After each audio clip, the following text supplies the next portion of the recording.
Nkosi yethu ephilayo. Siyathobeka nangawo lo mzuzu, sibonga konke Nkosi osenzele khona kuze kube manje. Sibonga ukudla kamoya, sibonga nokwenyama. Usisa Nkosi bonke abasebenzile kuze kube khona lokhu kudla. Usisa izandla ezikwenzileyo, busise Nkosi konke okwenzekile kuze kube manje. Ngiyacela ngomoya wakho ingcwele, qhubeke Nkosi ube nathi kule mvuselelo, ukhuluma uzambule.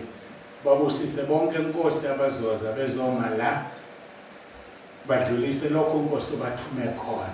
Busise Nkosi le ndawo yaseLangeluwo. Busise Nkosi umholi ombekile kule ndawo ukuba hole ibandla lakho Nkosi walithenga ngegazi lakho uma Makemphila.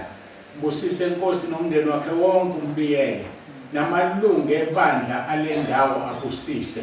Bese ubusisa ke Nkosi bonke abafikile besuka ezindaweni ezihlukeneyo, abasekhaya lezwi, abangekho ekhaya lezwi, abasentabeni nabanye nje abazivakashele nomakhelwane. Babusise uNkulunkulu wami kungabikho ozobuyela emuva engaphethe lutho. Kakhulu babusise ngokuthi balizwe izwi, balenze ukuze bangene ezulwini, ngoba ushilo ukuthi oluzwayo lenze. Ufana nendoda ehlakaniphileyo yakhinjwa edwaleni. Zafika imvula nezikhukhula kodwa iwanga ngoba yayakhiwe edwaleni. Sisizeke Nkosi nathi sakhe phezulu kwaleli dwala elinguJesu Kristu Inkosi yethu. Yima naye umphathi wohlelo Nkosi umqinisi umupha amandla nabadumisi bakhe. Sibabeka kuwena nensizwe esishayela insimbi nenhlelo zonke. Sinikela kuwena inkonzo yezwi, sinikela kuwena, sibika wena udumo. uJesu Kristu uyinkosi. uJesu Kristu uyinkosi. uJesu Kristu uyinkosi. Amen. Wafinyelela kimi. Wafinyelela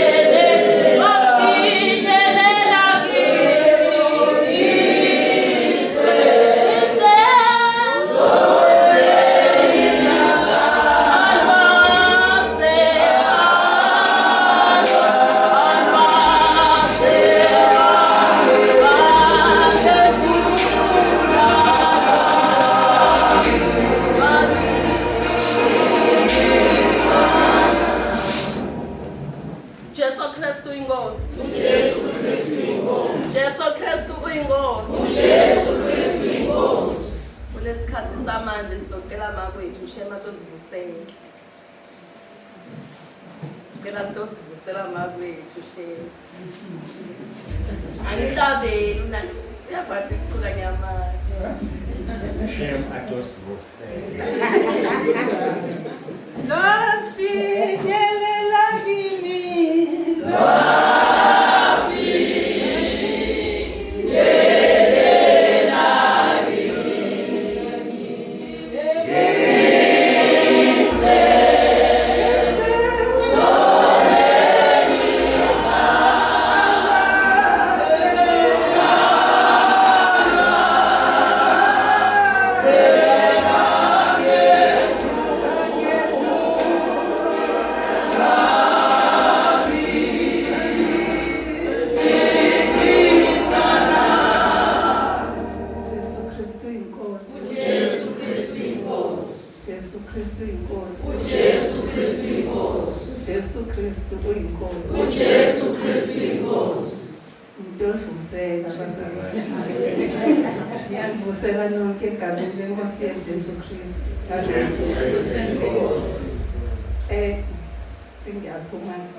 Ngibingelela abafundisi, ngibingelela omama abafundisi, omama, obaba, abazalwane bonke nabasha naSunday school egameni lenkosi yethu Jesu Kristu inkosi.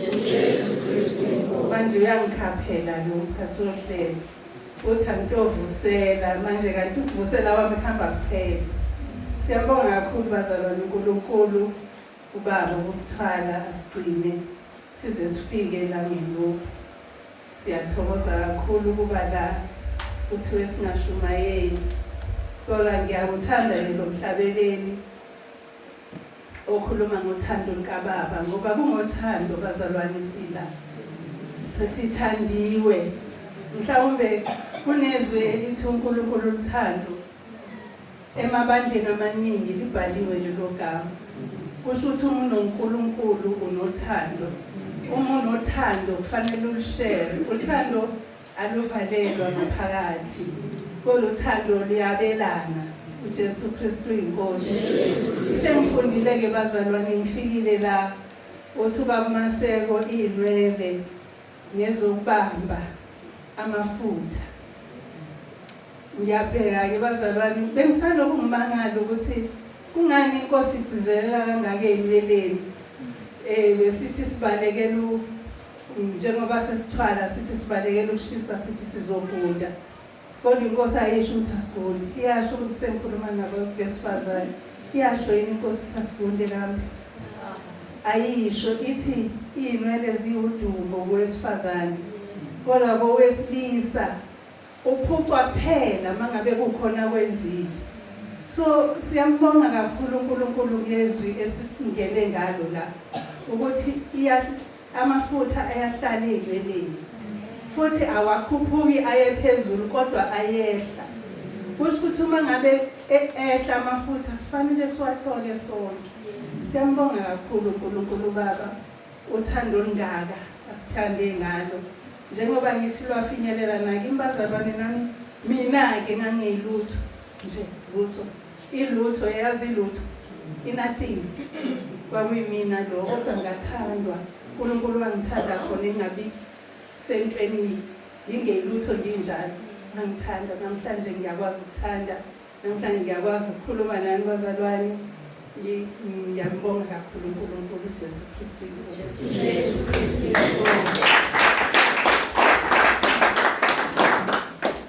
Jesu Kristu inkosi. Jesu Kristu inkosi. Jesu Kristu inkosi. Jesu Kristu inkosi. Ngize ngithi make akede atosibingelele. Saba lokushaya. Cabanga ukuthi naye yashayana. Jesu Kristu inkosi. Siyabonga bazalwane kholwa inkosi size sitofika kulesikhathi samanje. Asikhona yini emakhaya shem la khona. Emakhaya la khona sekhona na. Ngifuna ukuva ukuthi emakhaya khona yini. Ngoba lana bawabhalile ene lamabili aqulile kuseni. Sinawo yini lamanje. Ngoba ngikuthi Jesu Kristu inkosi. Yiwo lawa aqulile kuseni. Sho ukuthi asinawo ke emakhaya. Item number 3 naye asinaye. Abantwana asikayilaleli voice note yamake bese into betiningi siphithitele. Siyaqolisa. Kusho ukuthi inyalo ke sitaya envumisweni. Samukele babe abuye atosondla futhi. Sicela udedele yona emakhaya sekuseni uma esenamaculo. Yazi ukuthi ongathi unamaculo angibona ngani.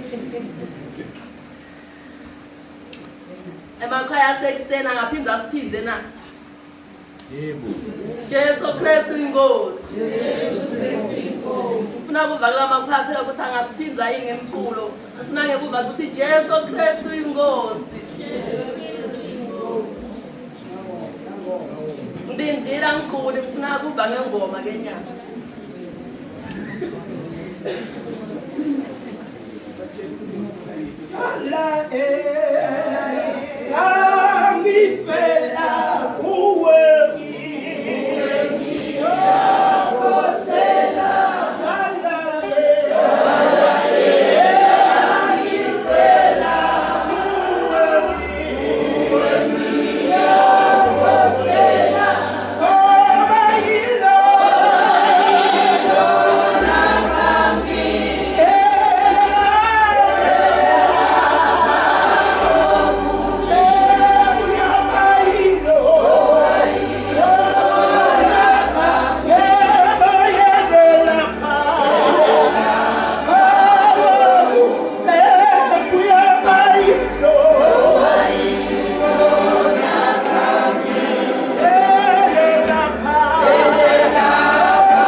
ngodini ufuna ukuva ngemqulo.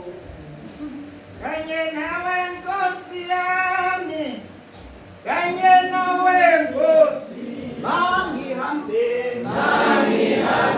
Mihla yonke kanye nawe Nkosi, kanye nawe Nkosi yami,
kanye nawe Nkosi yami, mangihambe mihla yonke kanye nawe Nkosi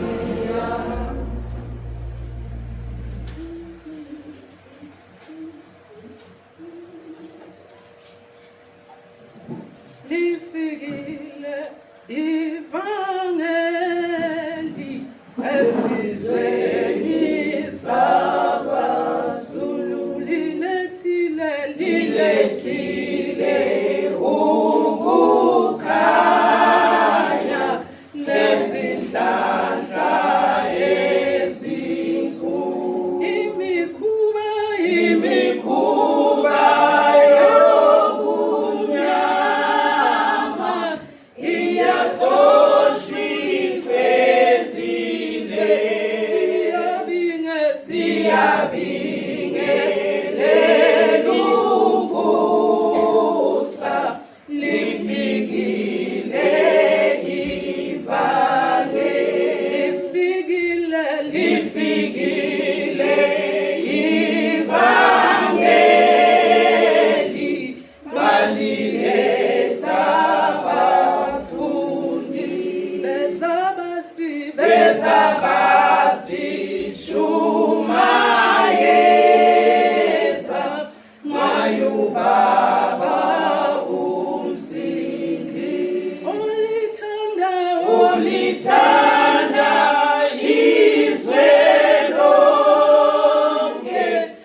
See siyabonga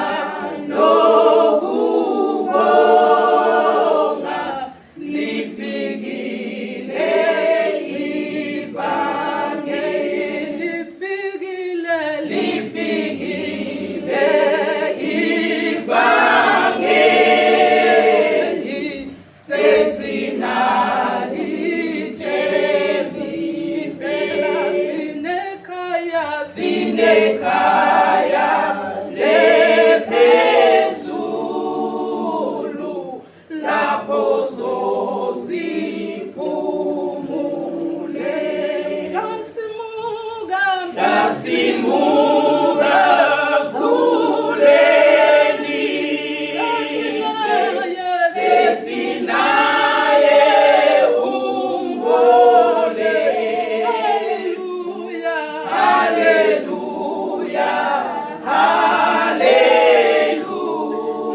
haleluya lifikile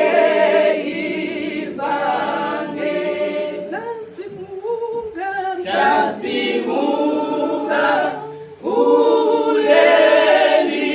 kulelizwe sesinaye umbole haleluya haleluya lifikile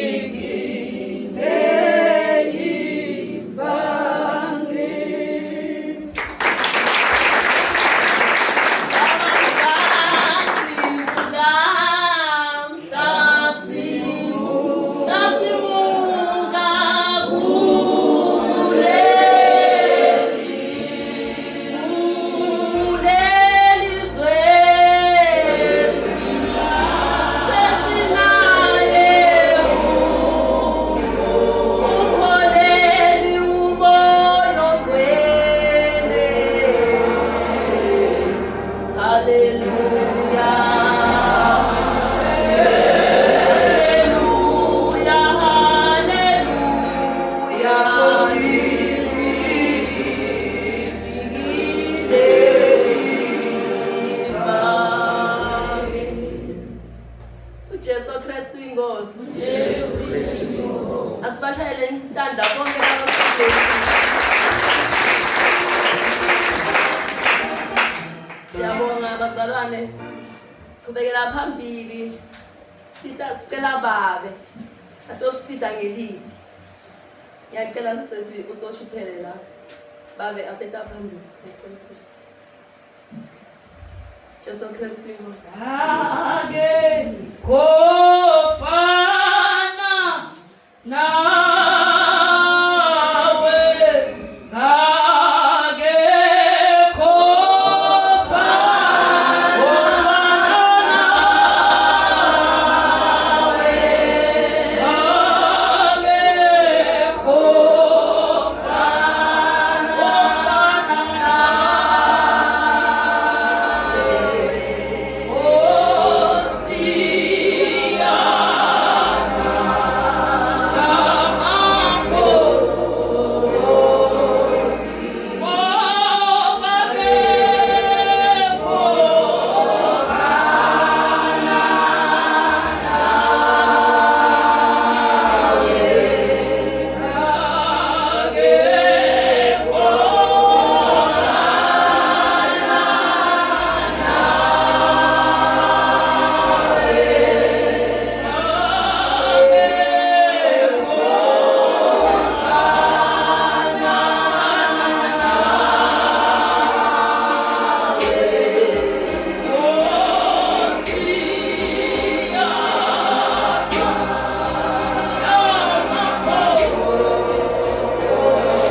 udumo kuNkulunkulu kwephezulu lokuthula emhlabeni kubantu abathokozelwa nguye.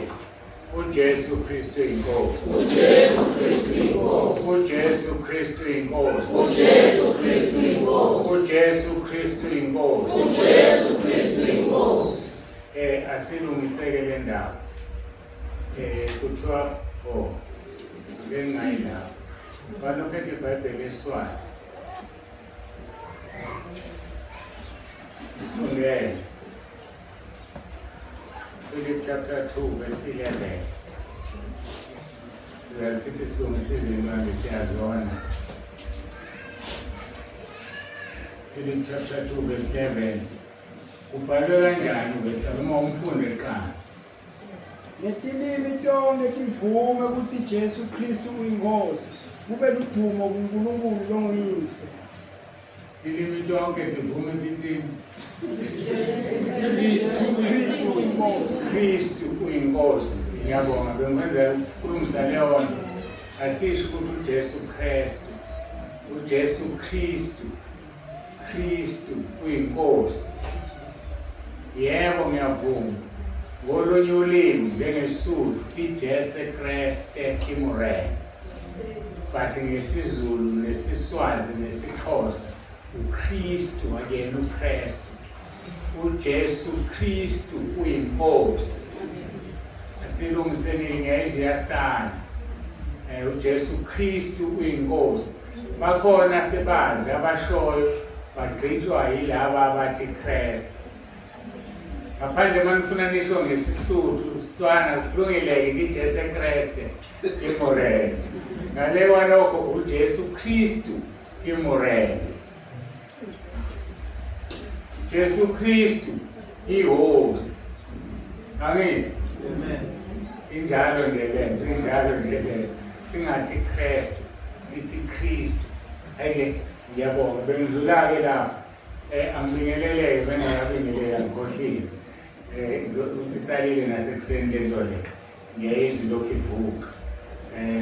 Sibingelela befundisi omama befundisikazi omama nobaba intombi nensizwe Sunday school nosishayela uhlelo egameni lenkosi yethu Jesu Kristu sithi uJesu Kristu inkosi. uJesu Kristu inkosi. uJesu Kristu inkosi. uJesu Kristu inkosi. uJesu Kristu inkosi. uJesu Kristu inkosi. Ukuthi ngeke siyeke ukufunda 1 Timothy chapter 2 verse 4 uthi uthanda ukuba bonke abantu basindiswe baze bafinyelele eklazini iqiniso. Sisoloko sifunda nje ke sifinyelele eklazini iqiniso. Umzalwane ungisizileke obe neso wabona ukuthi abantu abanye babantu bala abafundisekile ukunikela. Abafundisekile ukunikela. So ngicela uqala ngaleso sifundo. Khona abantu abeze bephethe imali la beyivezile siyibona ukuthi imali. Awuyivezi imali ukuthi imali. Ngisize ngithemba uNkulunkulu uzongisiza kwenzeke lento engifuna ukuyenza. Ikhulu lento engiyenzayo. So kufanele ukuthi ibe ingabi inkinga. Ngikhethe imali encane kunayo yonke. Noma manje ngikhipha ngizothiwa. Noma ngikhipha la kekho uzothi ngiyaqhosha. Awuyi moyo onikela iphathe kanje imali. Iphatha kanje. Sicela ungayiboni. Ngoba uma uyiphethe kanje uNkulunkulu akakubusisi. Ngoba bonke abantu babona ijofa ku10 rand. Babodwa bathi usibambane nemali engaka ku10 rand. Usibale imazini. Babodwa bathi Nkosi yami ukubani uyahlupheka nje bengikhiphe lo 2 rand mhlawumbe seku10 rand okugcina bakudabukela. Kanti wena uyazi ukuthi wenzani. Asivezi imali ayifihla. Uzuyifake lapha ikho lapha kunomlomo omncane kubhasikili. Ufake khona imali asifuna ukuyazi. iBhayibheli lithi uma wabela isipho isandla sokudla singaboni sakwa left.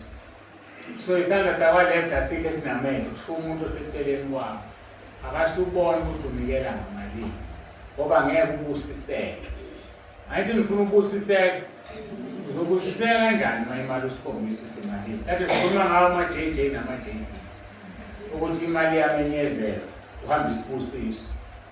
So uma unikela musuyiveza imali ukuze nalo ukhipha u-R1 and u-R1 awusathengi lutho kodwa abe nesibindi sokuya phambili afika ufaka u-R1 wakhe ngoba mhlawumbe wokugcina usekho umuntu.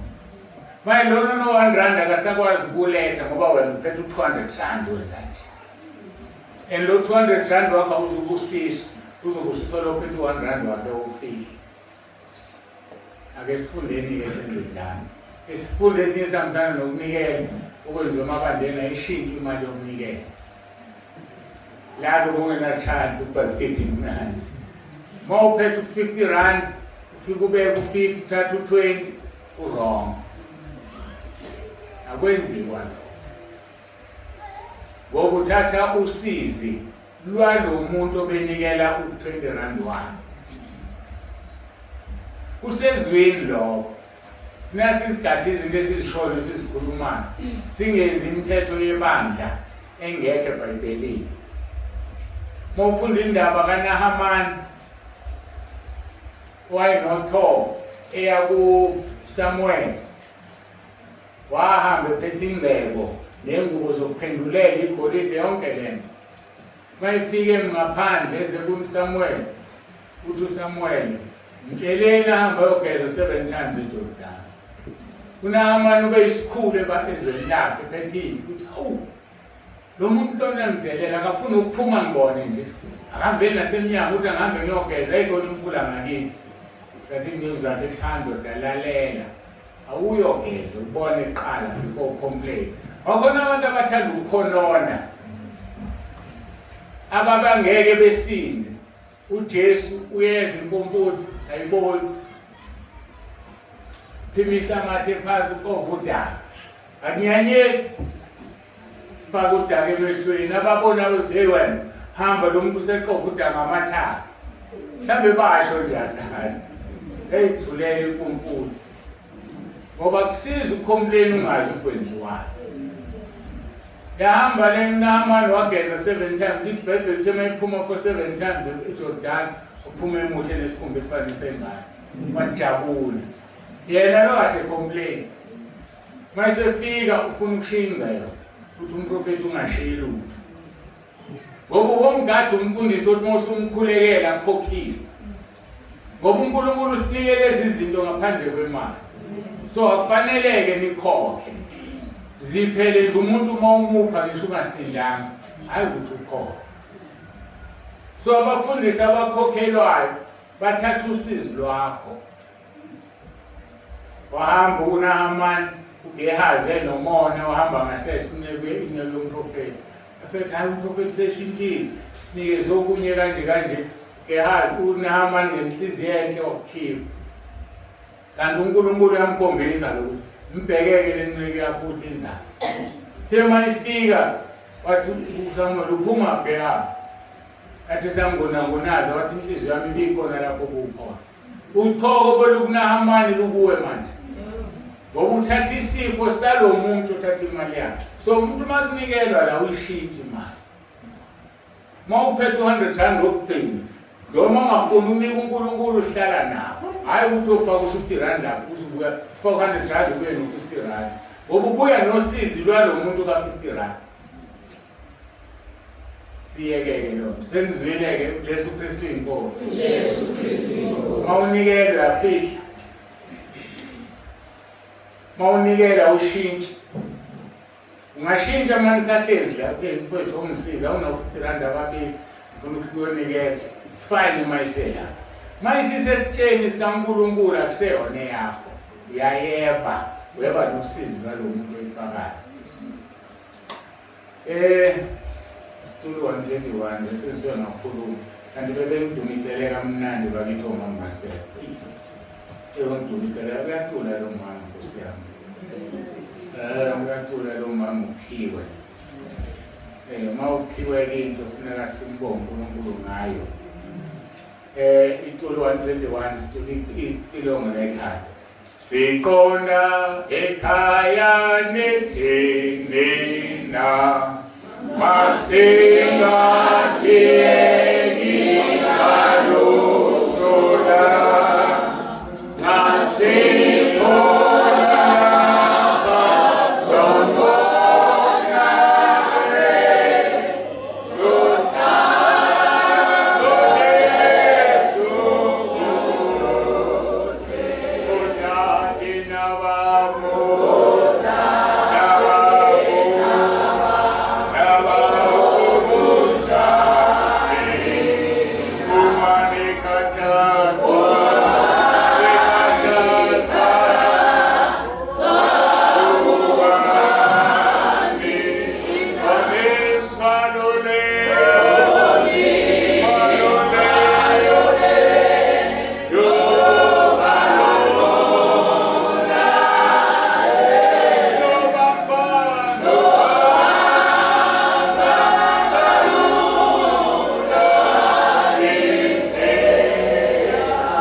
Ephesians chapter 4 verse 24.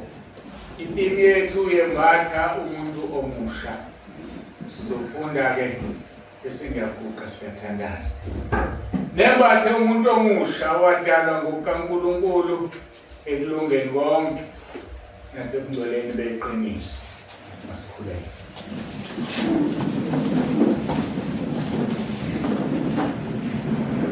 Baba olungileyo, Baba ongcwele, Baba nomusa nebele, awusiphathisi njengokubona kwethu, awusivuzi njengokwezono zethu. Nathi ibandla lakho seliguqile lithobile phambi kobuso bakho. Ngiyacela ukuthi wehle ngomlilo wasezulwini ngomoya wakho oyingcwele ukhulume uzambule. Ngiyakhuleka uNkulunkulu wami nomusa ukuba ukhulume usebenzise lo mzimba ngihlale phansi. Athi umpostoli Paul nayo lengcebo esezitheni zebumba ukuba kungabe khona oyedwa othola udumo kodwa udumo maluze kuwe Baba ekhaya ezulwini. Khulumisana nempilo zethu, size kuwe, sizile kumuntu, asizile egameni lebandla, sizile ezindongeni, sizokuqobo lwakho Nkosi Jesu. Athi umpostoli Paul masisuka kuwe singayaphi ngoba amazongo okuphila kwena. Sicela lawo mazwi okuphila. Moya ongcwele sifundise usitshele lokho okukhulunywa ekhaya ezulwini. Dumo lonke silinikeza wena. uJesu Kristu inkosi. uJesu Kristu inkosi. uJesu Kristu inkosi. Amen.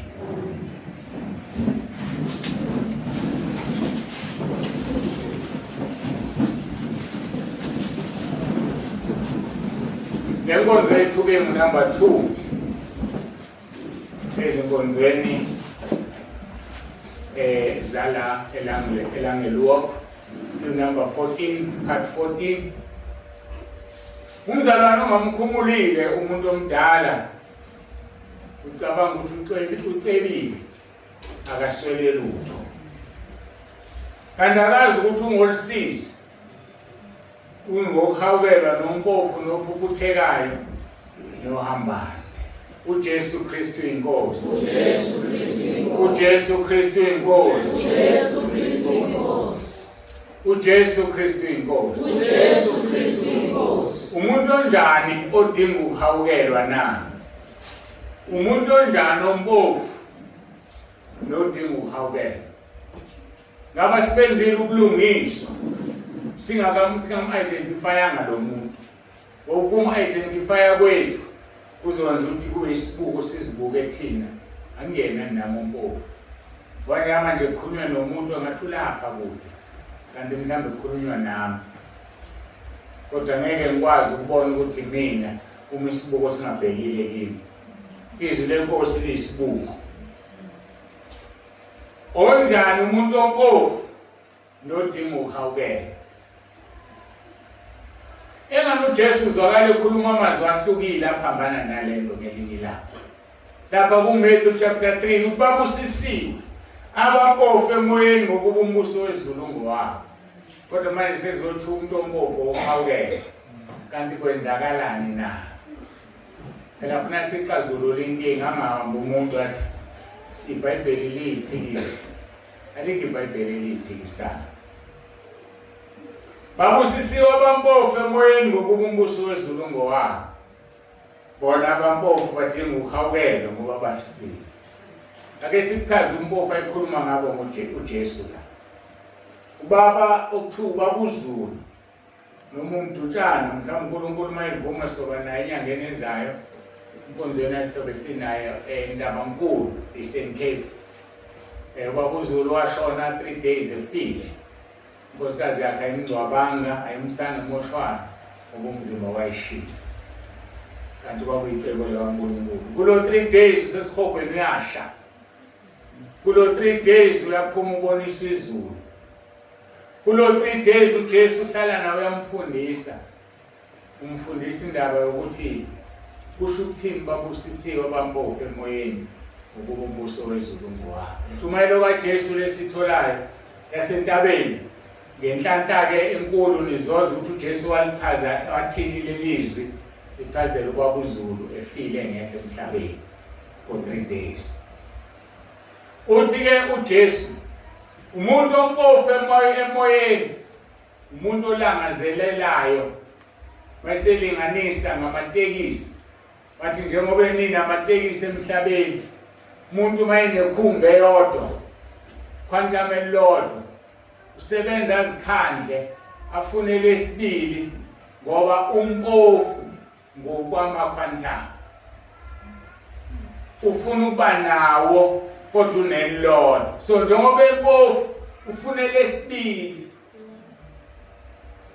mayiselitholile lesibili ufune lesithathu ngokunjani umpofu ngokwama-quantum. Ngiyasicaciselela. So ompofu emoyeni ongeneliswa ilizwe ngengalicaphuna elithi ufuna ukuba bonke abantu basindiswe baze bafinyelele kulazini iqiniso. Enkonzweni yokuqala khona iqiniso olizwile obungalazi. Kodwa uzile kule yesibili ngoba wanele ufuna elinye iqiniso. Nakusasa uzoza ufuna elinye iqiniso. As long as usaphila kodwa onelisiwe akasaye enkonzweni ngokuthi sengiyazi mina bonke. So ompofu emoyeni ubusisiwe ngoba umbuso wezulu ngowabo ngoba kaneliswa izwi likaNkulunkulu. Ufuna izwi likaNkulunkulu ngaso sonke isikhathi. Yikho-ke ngithandazile ukuthi uPetrus uyaphi inkosi ngoba wonke amazwi okuphila kuwena. So awakunelisa amazwi okuphila uyawafuna uzongena ekhaya ezulwini. Babusisiwe abampofu emoyeni ngokumbuso wezulu ngowabo. Uthi wena ngimpofu uthi wena ngicebile angiswele lutho. Lithi iBhayibheli kanti umpofu ngohawukela ngokudathukela. Siyabona umahluko manje. Asiqhubeke nokuchaza ke umpofu wasemoyeni. Marko 8 verse 36. uthi kuyakumsiza nomuntu ukuzuza izwe lonke alahlekelwe ukuphila kwakhe na. Sine sikhuluma ngokuthi enkonzweni edlule asisukhandleka sikhandlekela ukuphela. Ngoba ngeke ukusize lutho ukuzuza izwe lonke kodwa ulahlekelwe ukuphila kwakho. Ngeke ukusize ukuthi unayo imoto, unawo umuzi, nezisebenzi yakusebenzela. Kambe unemoto ngayimbili ngantathu, unabafazi baningi, awuswele lutho. Kuzokusiza ukuzuza yonke lento kodwa ulahlekelwe umbuso wethu. Ababe nakho bonke abakufunayo kodwa mina ngifuna uNkulunkulu. Uthi mfunene senokuthola nimbize seseduze. Mawumfuna-ke senokuthola umuntu uyayishiya indlela yakhe. Ashiya imicabango yakhe emibi okufuna yena. Ngeke indlela embi ihlangane naye nomcabango emibi. Mfune senokuthola. Ngoba ngeke kukusize ukuzuza izwe lonke kodwa ulahlekelwe umphefumulo wakho, ukuphila kwakho. uJesu Kristu inkosi. uJesu Kristu inkosi.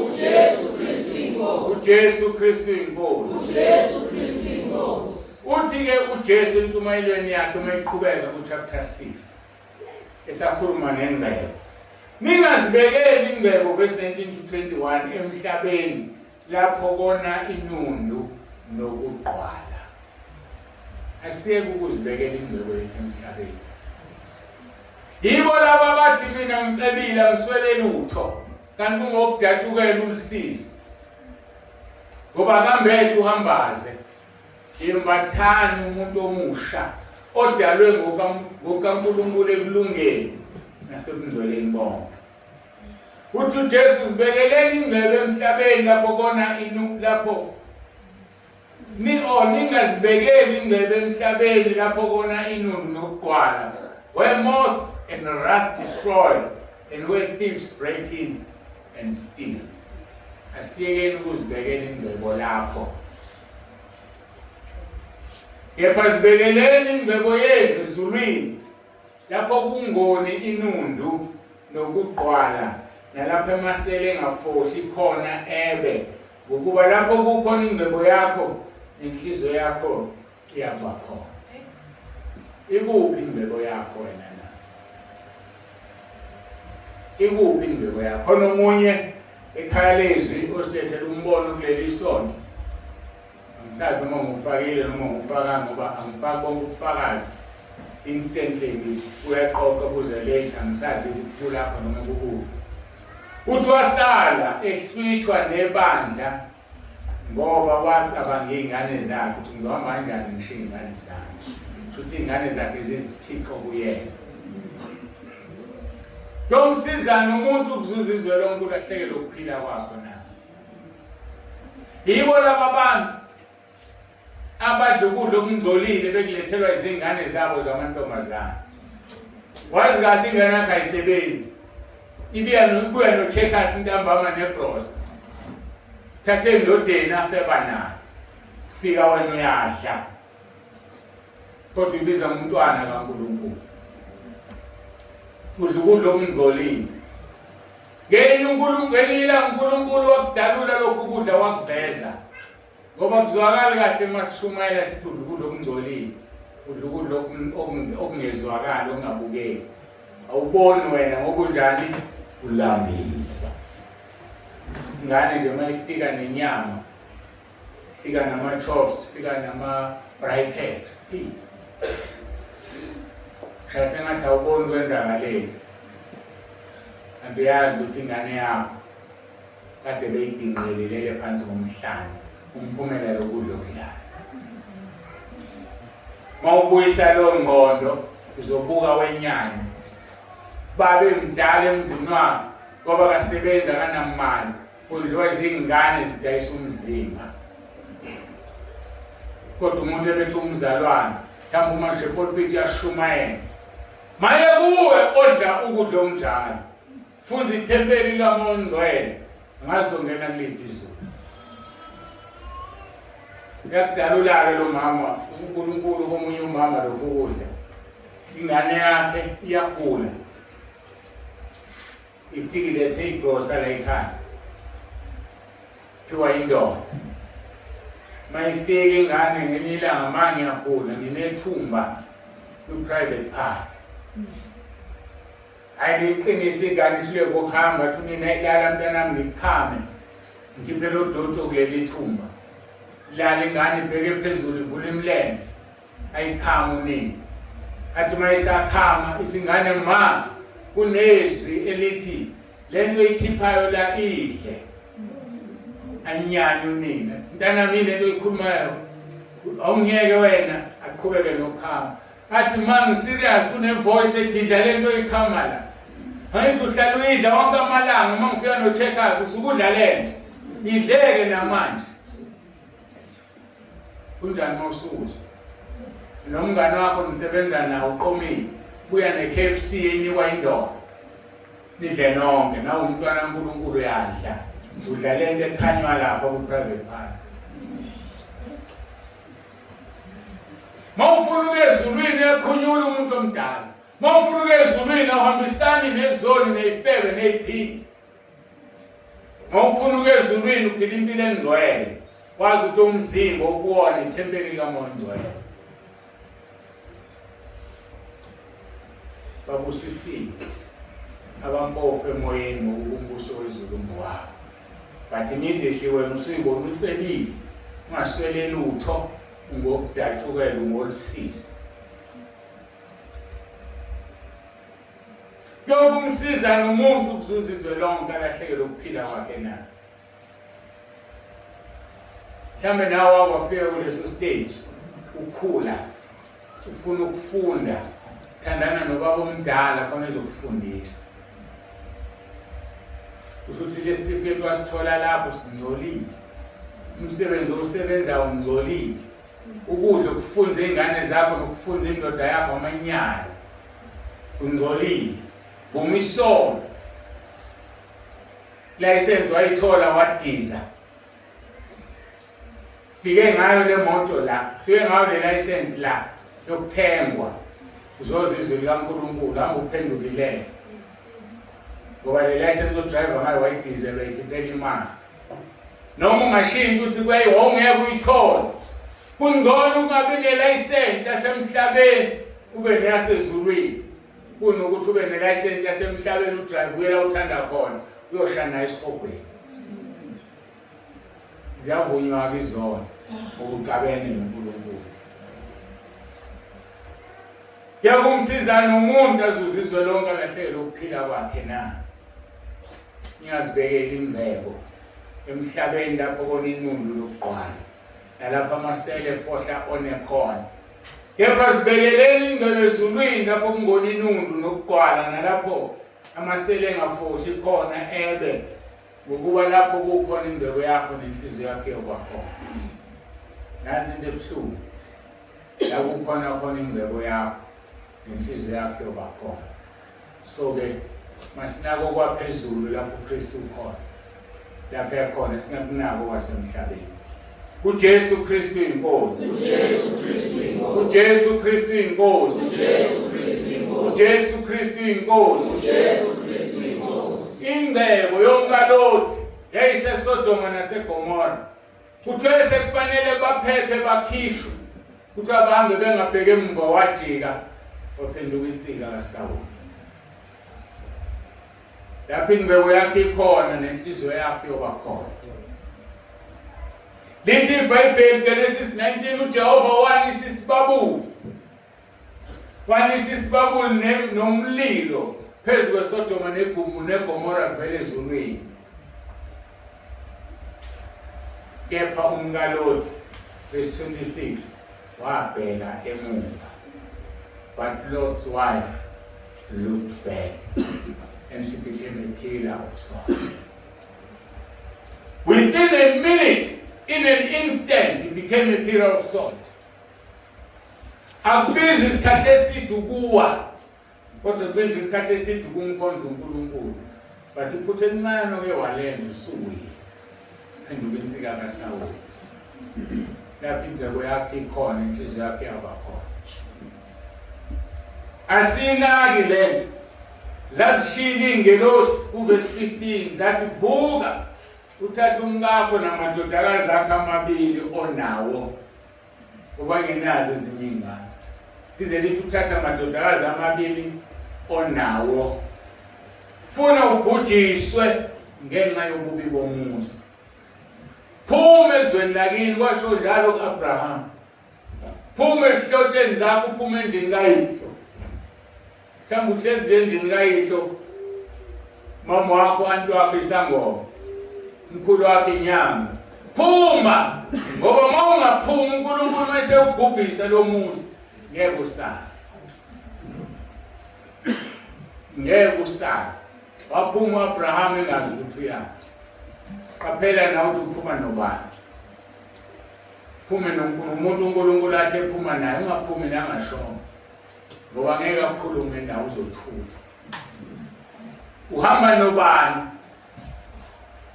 ubani omunye naye lithi iBhayibheli uma ushadile umkakho omunye naye ubani lo munye naye wamnika ubani wakunika yena Nkosikazi icela uNkulunkulu akunikeze lo yakudalela yena ubambo lwakho awuhambe ubamba bafazi babantu ngokuthi kuseyintombi akuyona yomuntu kodwa yomuntu yona ngoba uNkulunkulu akayidalelanga wena eyomuntu le ndodo ibambayo mhlawumbe waphazamisa useyintombi umshado wabantu bagcina bengashadanga ngoba uyikhohlisa uyitshela hayi laba balokolene kanti uNkulunkulu ayabadalele wangena wagcina nawe ungashadanga lapho eliyaba lelo cala wambuza umuntu indoda yakhe ayinikezwe uNkulunkulu nawe wagcina ungayitholanga wahamba inyanga ufuna le ndoda wenza umshado namadimoni mawudabile ushadile namadimoni ngokuLeviticus 17 verse 11 and 14 uthi umphefumulo yonke into ephilayo uhlala egazini so mabedaba lapha yana kuphuma igazi makuphuma igazi kuphuma ingxenye yomphefumulo kwenza isivumelwano namadimoni bakushifaka umuthi yikho uhlala ulele nama-spiritual husband nama-spiritual wife nje ngoba wathatha idimoni walibeka la kwesithweni sangasese wasidaba hlala lilala nawe nje at any given time phenduka ugezwe ngegazi likaJesu qalekiswe lo moya phume le code khululeke ukuze ukulala ubuthongo bengane encane uze uphaphame ekuseni uma uphaphame ebusuku uvuke uthitha amanzi ngoba ukhululekile hayi uvuswe izinkanuko sulokhu nyobanyobeka phansi kwengubo thatha ifoni ubuke iy'thombe zabanqunu yazenelisa lala nemoya namadimoni esihogweni hlukana nokungcola khumula umuntu omdala onakala ngenkohliso gqoka umuntu omusha siyajabula emabandleni sinensizwa nsi kanti insizwa iyazilala yodwa lapha ebusuku sithi intombi ezilalayo khumula umuntu omdala uphila impilo engcwele mina-ke ngizokutshela nje iqiniso kuze igazi lakho lingabuzwa kimi kwelizayo hayi ngizolikhuluma nje angilikhulumi nawe kuphela uhlezi la abantu aba-over 1.1 million ku-YouTube nabantu aba-over 10,000 ku-WhatsApp so angikwazi ukudlala ngethuba uNkulunkulu mayenginika ngoba nami ngisazoma phambi kaNkulunkulu athi ngakunika iplatform yokukhuluma iqiniso awulikhulumanga funeka kusale ngakuwo kodwa ngiyakutshela uma ungalenzi izwi likaNkulunkulu lolu suku liyoma phambi kobuso bakho le ntshumayelo yokukhuluma kubheka esihogweni ukuthi wezwa wenzayo ziyavunywa izona umuntu ahlukane nazo akuvele kuthiwa uKristu Jesu isidalwa esisha you can only be a new creature once you have confessed your sins ungaba isidalwa esisha okwazwa isidalwa esisha nezona nomuntu omdala angukhohliswa abantu bekhohlisa uthi hayi uJesu wasithethelele kuthiwa ivangeli lantwelana lomusa Akulona lo musa le ntukuthelo kaNkulunkulu. Elomusa ukuthi hamba uvuma izono zakho. Umuntu obizwe uNkulunkulu wambizela ukuvumisa izono. Vuma izono zakho uthethelela uhlanze igazi likaJesu. Nanto ke lo musa. Izaga 28 verse 13 uvuma iziphambeko ofithi iziphambeko zakhe ngeke uphumelele. Kodwa ozivumayo azishiye uzothola umusa. Nanto ke ivangeli lomusa. Vuma isono sakho usishiye. Monga sishiyile noma ungasivuma ngeke uthole umusa. Izavuma izono. Musa namo seduze wakho lele impela manje. Sekumseduze beze wakhamisa nje lo muntu ubonayo. Ngathi ngaze ngene impukane. Zalishilo kwingelosi. Zathi vuka uthatha umkakho namadodaza akho amabili nawo ufuna ubhujiswa ngenxa yokubi bomuzi. Wathi sebaphumisile ngaphandle wathi baleka usinde ungabheke emuva kwakho ungemi indawo ethafeni. Lonke balekele entabeni ufuna ubhujiswa. Balekele entabeni ufuna ubhujiswa. Kuyabaleka bazalwane, uyabaleka nomzimba wakho. Uyabaleka nobungcwele bakho. Ngisho umfundisi kanani ilungelo. Banikhohlisa abafundisi athi uNkulunkulu uthi angilale nawe uzobusisa uvume nawe. uNkulunkulu wakhe lo yowethu ukhuluma noma ubani. Mayitshele wena mfundisi usazongitshela nami. Kodwa engikwazi ukuthi lo ozongitshela masingashadile sobe siyafela. Mtshele lo mfundisi ungamsaba. Bayawa nabo abantu bahleze enyameni. Funa nibakhulekele ningabazalwane.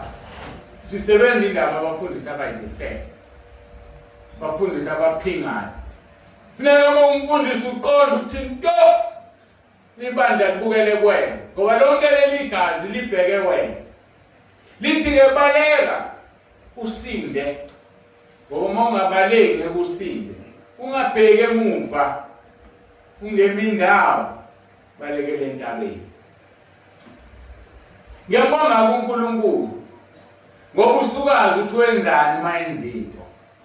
Ngesethi ngikhulekela igama lebandla ngo2011 wathi ngiqabe kusentabeni indlu kaJehova kuyabonelela. So mathoba balekela entabeni ngizokutshela njengananazi. Uyatshela ibandla obalekela kulo ngoba ngeke ugibele entaba la. Balekela entabeni usinde. Hlala kungangeni entabeni uzozibona ufana nobani. Ngizokutshela nje yothi intaba okuthiwa balekela kuyona. Ile bhalo Isaiah 2 verse 2 no verse 3. Elithi intaba indlu kaJehova yophakama kunamagquma. Yilelo zanginika lona ithi ngiqamba igama lebandla. Now ke khona ukufuna uyibuka. Lithi ke kepha umkaLothi wabheka emva kwakhe waba insika kaSawuli. Kuthiwe baleka usinde ungabheke emuva. Leli nuku elusathana lisebenzisa izinto zikaNkulunkulu. Before uJesu emhlabeni kwakuhlatshwa ukuze uthethelele izono. Mase kufika uJesu uSathane uvusa inkonzo endala kuyahlatshwa kuhlatshelwa amadlozi. Uthi uNkulunkulu balekele ethafeni usinde ungabheke emuva. UmkaLothi wabheke emuva phenduka insika kaSawuli. Namhlanje mawuhamba enyangeni ifika igdabi iqedwe ithatha igazi lakho mhlambe nenkuko watheva igqibe phansi. Ithi thana ngifuna uyongithola la. Bese kuthiwa hamba ungabheke emuva uthatha izinto zikaNkulunkulu aseziyekile uNkulunkulu uyazibuyisa. Hambe na ungabheke emuva. Kanti ushiya uqobo lwakhe emuva. Ushiya ubuwena emuva. Kwathi abahambe laba bengabheke emuva ngoba inhliziyo kaLothi yomkaLothi eyisele Sodoma wathi mayijike ebheke emuva wakhonetha nemuva waphenduka insika kaSawuli. Abangabhekanga emuva they never connected with their past. So wena uqobo lwakho lwasala kwemgodi yathi inyanga hamba ungabheke emuva.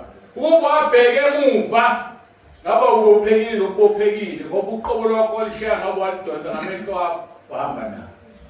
Ongeke uphenduke insika kaSawuli. So inyanga ithi hamba ungabheke emuva. Ubiyazi ngoba wabheke emuva into yayo ngeke isebenze. lobu buwena obushiya emuva uzobudonsa ngamehlo bukulandela kodwa ngoba wabushiya emuva nansi impilo yakho namhlanje yonake ngani zakho ayiphasi esikoleni nawe awulutho awuyindawo ofisa ukuphila impilo enhle phuma ezandleni impilo yaphela usudayisa ngomzimba wakho ufuna amadoda anemali akulaqazile adlala ngawo umzimba wakho awuqeda ushiya kanjalo ngoba washiya uqobo lwakho enyangeni kodwa hamba ungabheke emuva kodwa mosivuma izono zakho sizokulanda la wasala khona ngegama likaJesu uJesu Kristu inkosi Nkosi siyamkhipha lapha kakhona siyambuyisa uyahlangana nokuyena uzoqala manje akuphumelele zilunga into zakhe azishiye enyangeni Sathane uthatha izinto ezazisetshenziswa uNkulunkulu uyayisebenzisa ziphelelwe isikhathi uNkulunkulu usilethele uJesu kuphelele konke is a complete package noma into oyifuna uyayithola kuyena kodwa abantu abafuna ukuphumula umuntu omdala balekele entabeni ufuna ubhujiswe uJesu Kristu inkosi uJesu Kristu inkosi uJesu Kristu inkosi uJesu Kristu inkosi ngeke ubheke emuva umkhumule kahle umuntu omdala ngeke ubheke emuva ekubheke ezonweni uzohamba nendlela kaNkulunkulu ungawi ngeke ubheke emva kwakho uma igezisile insila yomuntu omdala ngoba ufuna igezisise insila nemicabango yakhe emibi ngeke ubheke emva kwakho uma umbulela umuntu omdala ngoba uyabulawa umuntu omdala afe life izwe kuwe nawe kulo ngathi mawusekhaya dlula itekisi ikhala ingoma egqomo uzithomsa unyazi ubhozo ngidansa nkosami ngidanse kanjani ngoba umuntu omdala akafile usasele kuwe gibela itekisi edrobheni drive uvula igqomo bona usunyakaza umntwana kaNkulunkulu bazothina abantu suhohliwe uyakhohlwa isibongo sakho kodwa awabani manje pho yini ukhohlwa ukuthi umntwana kaNkulunkulu ngoba uzelwe awukhohlwa isibongo sakho ngoba uzelwe kuso lesi sikaNkulunkulu yasikhohlwa ngoba uzelwe John chapter 1 verse 12 bonke abamamukelayo wabapha amandla ukuthi babe ngabantwana bakaNkulunkulu and you don't forget ukuthi umntwana kaNkulunkulu okuzelwe ukhohlwa njengoba uzelwe yikho nje kusekudine thina abaZulu noma ke ngathi amaZulu mase ngila ngithi thina manguni sibongo sonkosikazi sokuzalwa silokhu sihamba njalo ngeswazi ukumakhoza kuthiwa lakhoza ngithi khona obani omamyeni olamyeni yonke lonto le singani ngoba ilapho ezelwe khona la uzelwe khona uzelwe nje kwaphela mashada kaningi ushada amadoda amaningi kodwa igazi la wazalwa khona lokhu ligijima kuwena zalwa-ke kwelikamoya mamukela uJesu uzalwe ngoba ngeke ungene embusweni kaNkulunkulu ungazelwe uJesu Kristu inkosi uJesu Kristu inkosi ngakho-ke uma ubheke emuva usukuxhumana uconnecta nezinto zakho ezishiyile bese ziyavuka uma ubheke emuva nje uconnecta nezinto ezishiyile so mbulala umuntu omdala ungaphinde uconnecte naye khona abantu namhlanje basaba ukubuka inkonzo ku-YouTube ngoba make wangena nje ku-YouTube kuvuka umuntu omdala ahamba ayobuka izithombe zabantu abalala nabo make wangena nje ku-Facebook kuvuka umuntu omdala hayi ngizolalela nje la ku-WhatsApp bulala umuntu omdala ukuze ukhululeke uma kwenzekile ufuna inkonzo wangena abantu belalana ungadikizi ngisho inqulu uyiphejela udlule ngoba ufuna lento oyifunayo wena kodwa uzophazamiseka uma ungazelwe ngobusha uzophazamiseka uma umuntu omdala ungamkhumulile uma ke ubheke emva ngithe uxhumana nezinto zakho uyaconnecta bese ziyavuka Yingakho uSathane ezenza ingelosi yokuphila. Yingakho uSathane edisguise. Njengoba ngikhuluma ekuseni usebamba abathi uJesu Kristu uyinkosi. Bathi mangikunika idate yokuvuma izono ngikunika icode. Sathane ke lo phuputhe kusabantu. Wasekorinte wesibili chapter 11 verse 4 lithi akumangalisi ngokuba uSathane uqobo lwakhe uziguqula ingelosi yokukhanya. Uma ke sekwephupha izinto zakho uzosala usumpofu usuhambaze bese sithi ngokudatshukela ukolisiza ukuSathane seyithathile izinto zakho. Usuqala uthi ongifunayo ngithola la. Usushiya ubuwena. Ushiya uqobo lwakho kulelo ndawo. uJesu Kristu inkosi. uJesu Kristu inkosi. uJesu Kristu inkosi. Usumpofu. Ungasenalo lutho ngokuphuthekayo. Usuhambaza ungolisiza. Ungokuhawukela nokudatshukela. Ngifuna ke sibukele indawo yokuphuphuteka. Ngamaningi abazalwane baphuphuthelile ababoni. Umuntu osifundisile ukuthi umuntu ophuphuthelile kwenzakalani uSamson. Wenza isono. Athandana nomuntu wezizwe nowaIsrael uDelila. Delila ethengwa amaFilisti lokho embuze njalo ethi amandla akho aphi. Samson eshonele. Walikhipha iqiniso. Esanganiswe ubufebe nokuphinga. Ngoba lezo zinto ziyibulela imizi yamadoda. Awondle emakhaya. Khothiswa ingane encane athandana nayo. Ucabanga ukuthi naye usemncane. Kanti ugugile nje ufanele nami nemqheliba. Inkinga yakho ukuthi unemali. Kodwa the day kuvuleka amehlo bengasekho. Ingane idlile imali. Qaphelani. Guga nesalukazana sami. Nami ngiguga nesami. Guga nje nesakho. Mawungenaso uzibukele noJesu. Kuzokusiza lokho. Ngoba bazokuthutha emhlabeni abantu. Bakuthuthe. Bakushiya ungasenalutho. Bese uyagula. Uthi ake ngiye ekhaya, afike ekhaya kudala eshonele nomkakho. Uyafika ekhaya nezingane sezayihlaka zithi kuthiwa khona ubaba ekhaya yablondoda liyashiya ingasazi ngobani ithi ubaba kahleni ufusa ufaka buhlungu sihlamuko nezingane zakho ngoba wayilahla ngesikhathi esifanele ukuthi ungazilahla uzikhulise. Asibukele abantu obe ngisafuna ukuqedela indaba kaSamson. Wayeseyasho ukuthi amandla akhe asekhanda. Delila wamgunda. Tema evuka kodwa nanga amaFilisti athi avuka uzotomfona aqala lutho amandla ambi. Usukhipha impilo yakho noNkulunkulu. Into yokuqala yenza amaFilisti bayimbamba. They plucked out his eyes. Bawakhipha amehlo. Into uSathane le uSathane mayishaya ikholwa ulikhipha amehlo. uSathane mayishaya umfundisi umkhipha amehlo. Lento abethi wrong athi si right.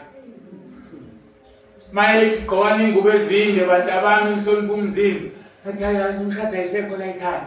Kuze ngishade shane emfushane usewile. Amehlo akhishiwa akasaboni. Njobe ethi ingane ayishaya emfushane usefune yodwa wayena kuzo lezi. Uyingozi umuntu ophuphuthekile. Uyingozi umuntu ongasenawo amehlo kamoya. Ngoba ushintsha izinto abezisho yena iqhutho umoya kaNkulunkulu athi sezi-right ukuseqhutho uSathane namademoni. Mzalwane ophuphuthekile uyingozi. Akakwamukeli ukuthi akabone emehlweni kamoya. Akakwamukeli. Mayitshelo hayi bobaba sekonakele. Musukusho ukuthi abantu abafake imfushane nona kathi udasokane nala. Bathi washo ndalo umfundisi kanti useyahamba. Ekhonza imali kakhulu. Admithe usesibhedlela. Bafika abazalwane bazomkhulekela. Uthi hey ake ningeke ngumkhuleko wena it's too late. shayani imali la ushululela akakwazi nokwenzana uyagula kodwa ufuna imali ngoba isono sakho sokufumana shayani imali la ningeke ngumkhuleko bangibangala abazalwane kanti usiyaphuma umphefumulo siyakufumana isono sakho ivangeli esiliphethe liyaphila uma uzofukamela izinto ucabanga ukuthi asizukubona kodwa osidalile uyakubona uzokudalula bese siyakubona uyadalulana uNkulunkulu engimponzayo so ke umuntu ophuphuthekile akaboni ukuthi akasaboni emehlweni kamoya akakwamukeli ukuthi udidekile akazi ukuthi uyaphi umuntu ophuphuthekile akusedinga ukubanjwa ngengalo aholwe ngoba akazi ukuthi uyaphi angayongena ngisho emgodini ngoba uphuphuthekile akakwamukeli ukuthi udinga usizo olusheshayo esengane nokwethuna umuntu lo ophuphuthekile usuke edinga usizo olusheshayo washo omunye umfundisi ngithi uzobona phenduka kodwa kugcwaliseka lona leli lizwi ukuthi umuntu ophuphuthekile akaboni wathi bandla yekho umfundisi okwangitshela njengawe wathi angazi ngikiphi iligi yabefundisi ngathi angazi ngoba yelo mfundisi abakhuleki baze ngibahloniphana wathi yabona-ke la bebona wena benganye nawe uzongitshela kanje wena ungazi ngimtshelile ngoba umtshelize umuntu umtshela ungabe nandaba izwi alinakudala alinakuncane alinasikhundla alinakuhlonishwa nokungahlonishwa izwi likaNkulunkulu likhali kunenkembe esikaNhlangothi zombili izwi likaNkulunkulu liyaphila izwi likaNkulunkulu lihlaba lahlukanisa amathambo nomnkantsha hlaba lahlukanisa umoya nomphefumulo lahlulela imicabango nezizinda kukho kusithekile ongekho bani mina ngisho izwi likaNkulunkulu so mangikhuluma lona I just don't care ukuthi ubani uthini kuphi ngoba ngikhuluma inhliziyo kaNkulunkulu uma bonke abantu bengakhuluma inhliziyo kaNkulunkulu lelizwe lingaguquka within a minute manje siyasaba ukukhuluma izwi likaNkulunkulu umuntu ophuphuthekile akakwamukeli ukuthi udinga ukuholwa nokuphathwa umuntu ophuphuthekile no udinga ukuholwa udinga ukuphathwa ngoba engaholwe ngaphathwa uzolimala umuntu ophuphuthekile akamethemba uNkulunkulu ukuthi umnika umholi alright uma emnika umoya ongcwele akekho umholi odlula umoya ongcwele masinika umoya ongcwele sinika uNkulunkulu uqobo athi umuntu wakho umhola ngeso lakhe usukuholwa umoya ongcwele mehola ngeso lakho kodwa sifuna ukuthi ayeke ngohlole ezangomeni ayeke ngiyobhula uyamdawutha umholi omnikezile uJesu Kristu inkosi uJesu Kristu inkosi wenziwa yini lo mzalwane angamukeli wenziwa yini lo mzalwane angemukeli ngishilo ngithe sizothatha isibuko manje mhlawumbe uzozibona nawe ukhona yini lo mzalwane angamukeli ukuthi akaboni yazi ukuthi ukuba umfundisi at times kuyabheda ngoba kuba nemvuselelo labomakhelwane ungayi ngoba uthi umfundisi wazi konke kanti usuzilahlekisela isibusiso sokuyozwa ukuthi yini uNkulunkulu afuna ukukhuluma ngomunye umlomo hayi lo wakho wenziwa yini lo mzalwane engamukeli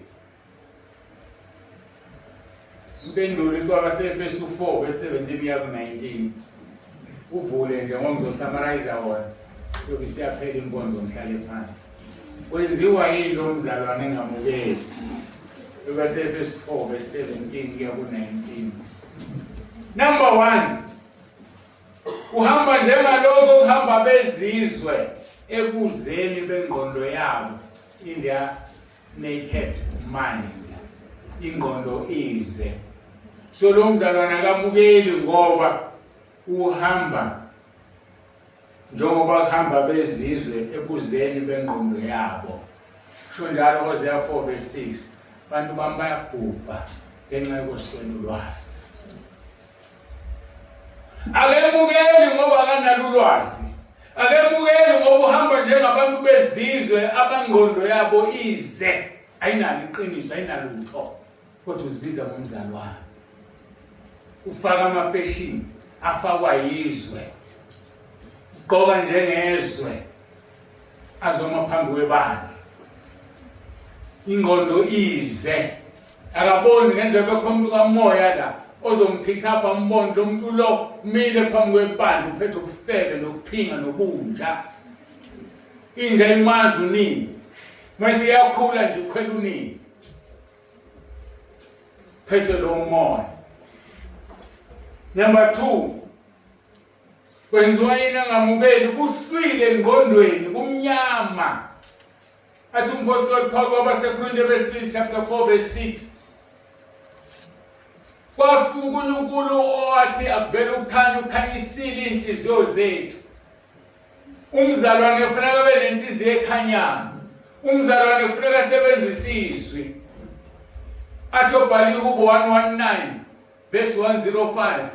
Izwi lakho liyisibane endleleni yami, liwukhanya, oliyisibane enyaweni zami liwukhanya endleleni yami. Umzalwane uhamba ukuphuthekile, akakwamukeli ngoba kuhlwile engqondweni yakhe kumnyama. Number 3. Akakwamukeli umzalwane ngoba uhlukanisiwe nokuphila kukaNkulunkulu. Efesu 2 verse 12. Kusuke kunzima uma umuntu ehlukaniswe nokuphila kaNkulunkulu. You can imagine ukuthi uAdam noEva kwakubuhlungu kanjani bekhishwe ensimini yase-Eden. Wayengapheki uEva. Wayengasebenzi uAdam kusebenzela unkosikazi wakhe. They just picked the fruit badla besensimini yase-Eden. Kodwa umuntu uma esehlukanisiwe nobukhona bukaNkulunkulu uyahlupheka. Ehlenyuka efuna ukudla. Ngisho kwenyama uyahlupheka. Kodwa sembusweni kaNkulunkulu, uNkulunkulu uyakuprovide. Mawuthi inkosi engikhathele lo msebenzi ngicela ongcono vela kunike. Because uhlezi kuye. Uthi John 15 verse 7. Uma nihlala kimi namazwi ami ehlala kimi ucela into engithandayo ukwenzela. Yini wena ucela into oyithandayo ungayiniki? Ngoba uhlezi kuye. Uyahlukaniswa nokuphila kaNkulunkulu. Khishiwe ideni. Uhlezi ngaphandle ezweni elingahlalwa lutho, ezweni likaSawoti la kungamili khona sihlahla. Uzenzile wena. Number 4. Ngenxa yobukhulu benhliziyo enganaki. Bantu banenhliziyo ezinganaki. Yazi into ungayinaki nje. Kanti ukunganaki ihamba indleleni. Okubuhlungu ukunganaki usiqalekiso. Jeremiah 48 verse 10 uqalekisa umuntu wenza umsebenzi kaNkulunkulu ngokunganaki. Unganaki nje mawenza into. Uvela uyipaka ngikunontela uvela upaka imoto nje. Kusemhlangano othile kabizi number plate ethile nethile ivimbili. Lahlehlela umuntu bekukhona nekhanda lakhe. Azavimba imoto. Bekuthini? Ukunganaki, uqalekisiwe, uhlukanisiwe nobukhona bukaNkulunkulu. Uhlukanisiwe nokuphila kaNkulunkulu.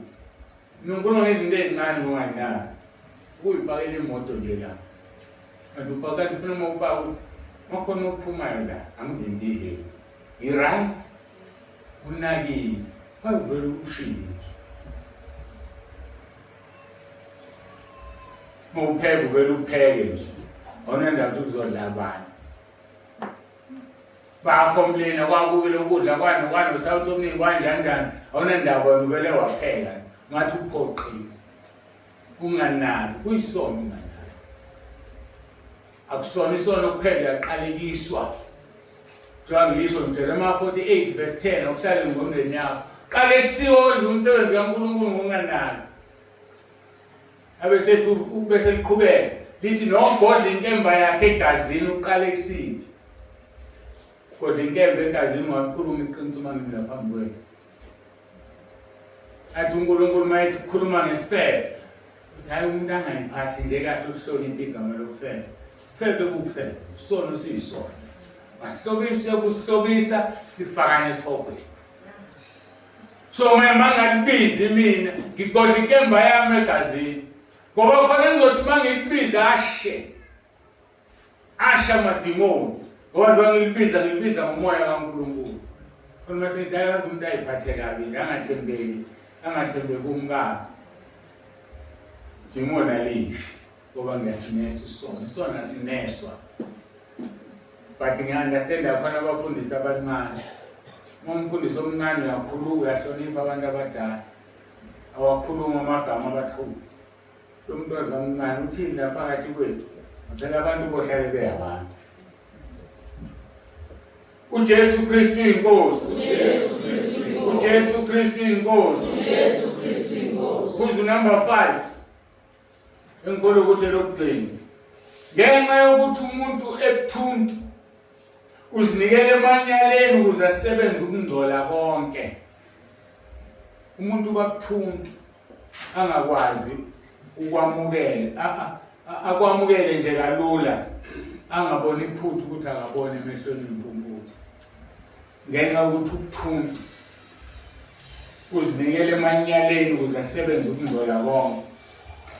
He is past feeling of giving himself to lewdness, to work all uncleanness with greediness.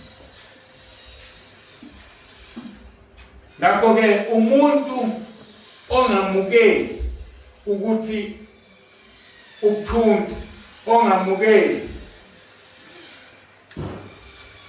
ukuthi akamphumulile umuntu omdala, ongamukeli ukuthi ungokudatshukela, ungokuhawukela, uyingozi ebandleni.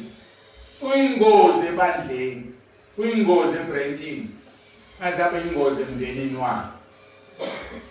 So osekushiwo la makuwukuthi khona ukuthinta wena bathi ngesilungu if the cap fits wear it. Mayikaphe isilingena igqoke ngoba lishoya. Musukhomba umuntu engabuyezwa usibani bani. Engabuyezwa usibani bani. Nilingisa ugqoke. Yazi khona abazalwane abalingwe kanjalo. Okushoya ethi yazi uthela ubani ke lo. Namhlanje bekutshela ubani. Yambamba ngelinye ilanga logogo ojwayele ukusho njalo. Mayifike esontweni kanti kade lina kakhulu kwadwala imfula.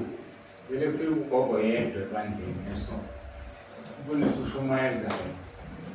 Shumayela umfundisi athi ugogo batshele umfundisi. Batshele. Athi umfundisi anakho umuntu khona ihlalo zitshele umfundisi azizwa lezi ihlalo. Athi ngitshela wena. So khona abantu laba edlulisayo intshumayelo ithi iqondile nje. Athi batshele usibani bani. Ubaba mesihogweni. Usibani bani ngenile ezulwini obutawunti uyatshelwa ngempela watsheleka wezwa. Awuzwa lokhu komba abanye abantu. Khumulani umuntu omdala. uJesu Kristu inkosi. uJesu Kristu inkosi. uJesu Kristu inkosi. Yaphinda ngithi uyingozi. Umzalwane ophuphuthekile. Masihlanganeni kusasa. Alikapheli oludaba saliqhubeka. Ubaleke ungezi kusasa. Ubuza ukuthi kuyashisa. Kodwa uzobambene nenxeba. Inxeba lona uzobulizwa kahle. Endakekho uzokubangula lo mkhonto izwi laNkulunkulu ongenini. Uyobanguleka mhlawumbe esihogweni. Njengamanje inkosi uJesu ithi masikhuleke abaseRoma 10:9. abaseRoma 10:9 umkhuleko okuvuma uJesu ukuthi uyinkosi. Awuvunywa abantu abangakholwa kuphela. Uvunywa wonke umuntu ophilayo emhlabeni. Ngoba kufanele sivume ukuthi uJesu Kristu uyinkosi. Sisindiswe esho njalo abaseRoma 10:10. Vuma ngomlomo usindiswe. Ukholwe ngenhliziyo kube ngokulunga. There is no righteousness without faith. You have to have faith ukuze ulunge. Ukholwe egameni lenkosi uJesu. So sithandaza lo mbuleko sonke abathandayo ongathanda hlala. Mase sithandazile uzokhulekela nabagulayo. Ngikhona la. bazosinda. Oh, nakusemkhumbulo. Baba bathe bafuna ukusela abantwana, ngine ngahleyinikwa ngereport. Ba abafuna ukusela abantwana ngicela abasukume. Abawulalelanga bashilo. Nakho. Ngizwile ngisho kuseni umsebenzi kamfundisi ukubona ukuthi abantu bawulalelile nenkonzo.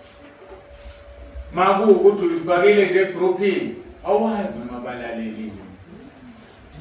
Makunjani babize beze kwakho umfundisi kubavulela inkonzo nilalele nabo ukuze wazi ukuthi balalelile.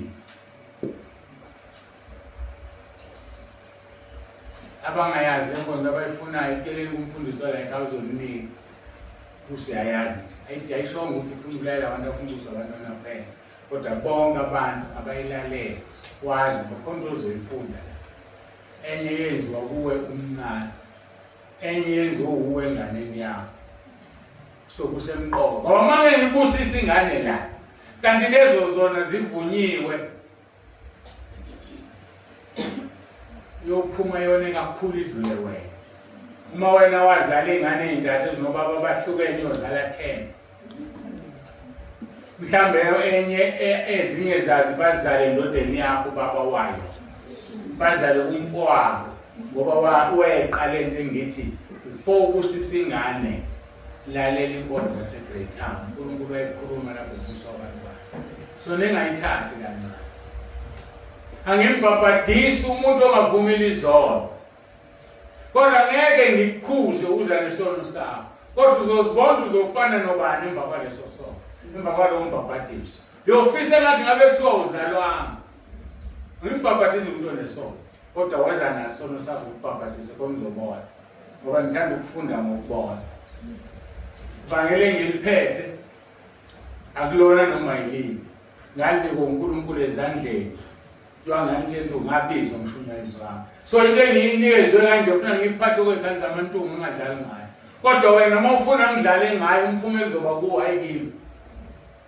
makufanele ngigcobe kanti uyazazi wena ukulungela ukugcotshwa usafeba kodwa ukuhola abazalwane usahleba uzozibona ufana nobani yolengisa uJudas Iscariot wangoyile ngisemthini kwaqhuma amathumbu ngaphandle Kete yako, Govindela, Zimbi, Kete yako,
Siphakamisa izandla sisho lo mkhuleko emva kwami abaseRoma 10 verse 9 masikhuleke. Nkosi Jesu, ngiyavuma ngomlomo wami ukuthi uyinkosi. Ngiyakholwa enhlizweni yami ukuthi uNkulunkulu wakuvusa Nkosi Jesu wabafileyo. Ngiyakhuleka egameni lakho Nkosi Jesu kuba ungisindise. uSathana ngimfuni, amadimoni ngiwafuni. Ngiyacela Nkosi Jesu phathe impilo yami, ungikhulule emandleni kaSathane, ungilondoloze Nkosi Jesu uzongivuse ngosuku lokugcina. Ngiyabonga egameni lakho Nkosi Jesu, uJesu Kristu inkosi. Amen. Ngiyangithandazeke sisaguqile siphakamisa izandla. Baba egameni lika Jesu nanti ibandla lakho elakhiwa amabandla ahlukeneyo Nkosi, siyakwamukela lokho, siyakwazi akubona abasentabeni bodwa abala. Ingakho ngicela Nkosi ukuthi ubangcwelise kube lona lo yabengcwele, kuze umebuyele ebandleni lakhe Nkosi ombeke kulo afike akhanye khona, alethe ukukhanya kwasezulwini, abatshele ukuthi kuyaguqa makukhuleka kusezweni, abatshele ukuthi uJesu Kristu inkosi kusezweni, ukuze mabengafuni ukumamukela igazi lalelo kubandla lingabuzwa kuyena. Bala Nkosi bangama-ambassadors amabandla abahlukeneyo, bangcweliseke Nkosi bonke ngamunye ngamunye, kungabi bikho umuntu ozobuyela ezonweni zakhe ahlukane nazo. Ngiyathandaza Nkosi, khulekela bonke abagulayo manje, isandla sakho sokunene sokulunga asihlale phezu kwalona loyo ogulayo la umphilise manje. Ngiyacela Nkosi Jesu ehlisa amandla akho, uyazi ukuthi lona lo uphethwe yini makaphiliswe manje. Siyabonga uNkulunkulu ophilisayo, siyabonga unguJesu ophilisayo. Omunye ufakazile wathi useze wacheka kabili wathola ukuthi igazi lakhe liqina, umphilisile ku-HIV. Siyabonga Nkosi, sikhonza uNkulunkulu onjalo, akuphilisa umuntu kodwa kuphilisa wena Nkosi Jesu. Isaiah 53 verse 5 no 1 Peter chapter 2 verse 24 uthi ngemvimbo yakho siphilisiwe. Siyabonga Nkosi ukuthi ubaphilisile namanje, baphilile, mabasukume bathathe inhlaka zabo bahambe, ngoba nezono zabo sezithethelele. Usho njalo uma uhamba emhlabeni, sisho njalo ngoba usigunyazile ukuthi sikusho. Baphiliseke Nkosi, ngikhulekela le ndawo yalapha eLangeluoka, qalekisa idimoni elikhulu elibekwe uSathane lala, qalekisa ichief demon yale ndawo, qalekisa na wonke amanye amadimoni ngiwathuma esikhogweni. Ngithuma umlilo emkhathini, ngithuma umlilo ngaphansi komhlaba, ngithi Sathane namadimoni akho phezu kweLangeluoka awunasabelo. Nkosi busisa umama umphila, umfundisi ombeke kule ndawo, mbiyele Nkosi umgcine, qalekisa onke amandla kaSathane afuna ukumketula awanasabelo phezu kwakhe, nomndeni wakhe mbiyele Nkosi, nabazalwane bakhe akhonza nabo kule ndawo babiyele Nkosi ubagcine, nabazalwane abasivakashele besuka endaweni ezihlukeneyo, nabefundisi besuka endaweni ezihlukeneyo babiyele nemndeni yawo namabandla amayongcwele ubanike wona. Bazi ukuthi sisazoma sonke njengabefundisi siphendule phambi kobuso bakho ukuthi asiligodlanga iqiniso, usinikezele izimvu zakho ukuthi sizeluse. Siza abantwana bakho nabo Nkosi beluseke emabandleni ahlukene. Khulekela bonke abefundisi nabangekho la, basize Nkosi, bayivule bayambule imfihlakalo kaNkulunkulu enguJesu, balikhulume iqiniso, ngoba ilona lo usazongena kwahlulelweni. Shile ezwini lwakho wathi singabe ngabefundisi abaningi ngoba bazohlulelwa kakhulu. Siyabonga uNkulunkulu wethu ukunikeza udumo longo lwakho lokufanele isikhathi zingakabikho namanje kuze bephakade. uJesu Kristu inkosi, uJesu Kristu inkosi, uJesu Kristu inkosi. Amen.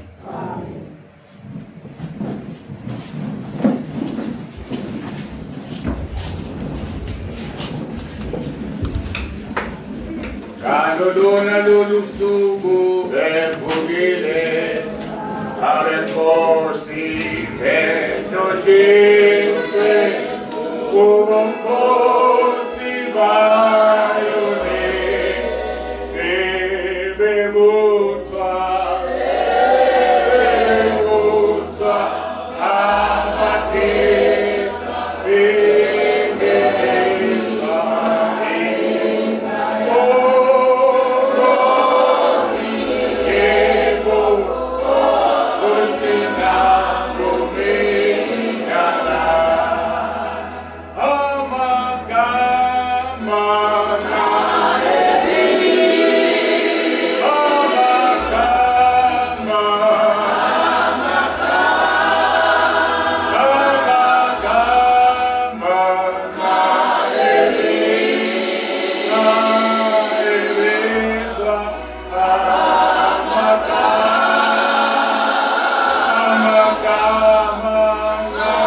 uJesu Kristu inkosi. uJesu Kristu inkosi. Badohle. Wethembekile Jesu, wethembekile Jesu, amalanga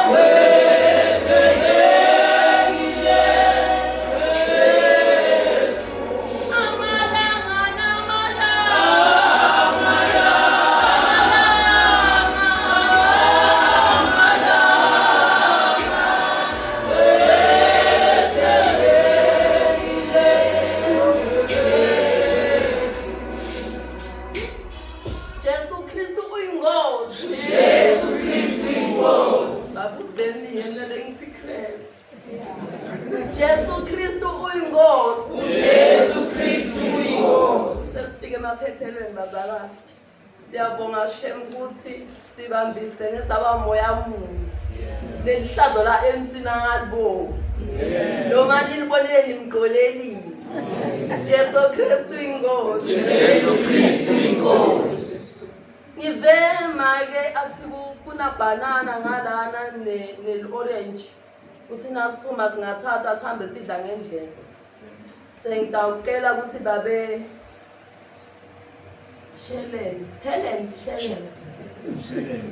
Ngiyacela ukuthi asibuyiselele umusa emva kwakhe babe bese sosimukelisa sibusise.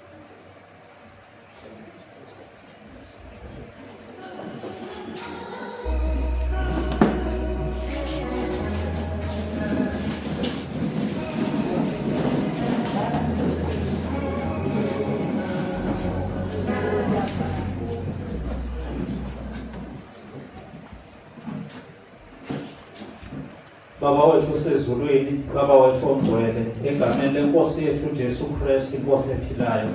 Siyabonga uNkulunkulu onamandla kusukela ekuseni usihlanganisile lapha. Sihlangene ngezwi lakho sizozwa usondla. Ususondlile uNkulunkulu onamandla enkonzweni ezimbili. Onendlebe uzwile uNkulunkulu onamandla. Lokho esizohamba nakho siyakhuleka Nkosi kube umphako esizohamba nawo ungaboli. Uhambo lwethu lonke uzubuye Nkosi Jesu uzolanda ibandla lakho. Siyabonga uNkulunkulu onamandla sesihlukana lenkonzo yonke. Siyabonga uNkulunkulu onamandla nabafikile bezolalela lenkonzo namhlanje bechithe isikhathi sabo bahlala enkonzweni yokuqala baphinde bahlala nasenkonzweni yesibili. uNkulunkulu onamandla babusise sebebuyele emakhaya. Nabahambayo uNkulunkulu onamandla uhambo olude ntambama namhlanje Ngiyakhuleka Nkosi ukuthi ubagcine bephilile bephephile ezindleleni zonke. Sibuyisela inkonzo uNkulunkulu onamandla kuwe. Sibonga uNkulunkulu onamandla nangomntwana wakho sikhonze ngenkonzo yonke ngezwi lakho. Siyakhuleka kweNkosi Jesu ukuthi ube nathi sesihlokana. uNkulunkulu onamandla uphinde usihlanganise nangokuzayo siphilile siphephile. Siyabonga egameni lakho Nkosi Jesu nalokho ke okubekiwe eminyango sizokwamukela. Ngiyakhuleka Nkosi Jesu ukuthi ukubusise ngesibusiso sasezulwini nezandla ezikwenzile uzibusise uNkulunkulu onamandla. Siyabonga ngegama lakho Nkosi Jesu. uJesu Kristu uyinkosi. uJesu Kristu inkosi. Jesu Kristu uyinkosi. uJesu Kristu inkosi. uJesu Kristu uyinkosi. uJesu Kristu inkosi. Amen. Umusa wenkosi yethu Jesu Kristu nothando lukaNkulunkulu nobudlelwano bukaMoya Ongcwele akube naloyo phakathi kwethu inkosi uJesu izibuyela ndibandla layo. uJesu Kristu inkosi. uJesu Kristu inkosi. uJesu Kristu inkosi.